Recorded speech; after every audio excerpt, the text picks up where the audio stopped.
காலை வணக்கம் நண்பர்களே. நேற்று நம்மளுக்கு கொஞ்சம் வீடியோ வந்திருக்காது. என்ன கதனா, நேற்று நம்மளுக்கு கொஞ்சம் வேலை ஆகி போயிடுச்சு, அதான் எடிட் பண்ண முடியல. எல்லாம் மன்னிச்சுக்கோங்க. இனிமேல் கரெக்டாக வீடியோ வந்துடும். அப்படியே வாங்க நம்மளுக்கு கதைக்குள்ளே போவோம். அப்படியே நம்மளும் ஒரு மஜா வேணா கருக்காப்பி ஒன்றை போட்டுட்டு அப்படியே நம்மளும் பக்காவாக குளிச்சுட்டு மனமாக ஓட்ஸ் சாப்பிட்டுட்டு பக்காவாக காலேஜ் கிளம்பியாச்சு. அப்படியே நம்மளும் பஸ் ஏறி பக்காவாக காலேஜுக்கு சுட்டுட்டாச்சு.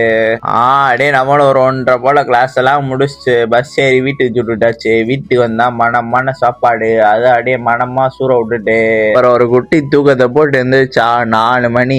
நம்மளுக்கு இன்னைக்கு கொஞ்சம் டிரைவிங் கிளாஸ்லாம் இருக்கு, அதனால அப்படியே அங்க சுட்டுட்டாச்சு. அதை அப்படியே முடிச்சுட்டு அப்படியே நம்மளும் வீட்டுக்கு வந்தா வீட்டுல சுண்டல், அதை அப்படியே மனமா சாப்பிட்டுட்டு நம்மள ஒரு மஜாவான கருப்பு காப்பி ஒன்றை போட்டுட்டு அப்படியே நம்மளும் கிளம்பி எங்கடா ஜிம்முக்கான்னு பாத்தீங்கன்னா இன்னைக்கு நம்ம ஜிம்முக்கு போல. என்ன கந்தனா, இன்னைக்கு என்ன நாள், நம்ம தளபதி படம் ரிலீஸ், அதனால அதை பார்க்கலான்னு தான் போனோம். அங்க போனா பேனர் நண்பா வச்சு கொடூரமா பேனர்லாம் வச்சிருந்தாங்க. அதெல்லாம் அப்படியே பார்த்துட்டு நம்மளும் அந்த சரியான கூட்டம் வேற, அந்த கூட்டத்துல நம்மளும் அப்படியே பக்கா உள்ள போனா படத்தை போட்டாங்க. அப்படியே நம்மளும் படத்தெல்லாம் பார்த்துட்டு இருந்தோம். எங்களுக்கு உண்மையிலே படம் கொஞ்சம் பிடிச்சிருந்துச்சு. அப்படியே நீங்களும் படம்லாம் பார்த்தீங்கன்னா படம் எப்படி இருக்குன்னு கமெண்ட்ல சொல்லிட்டு போங்க மறக்காம. அப்படியே நானும் அதோட வீடியோவெல்லாம் முடிச்சுக்கிறேன். வீடியோ பார்த்ததுக்கு நன்றி.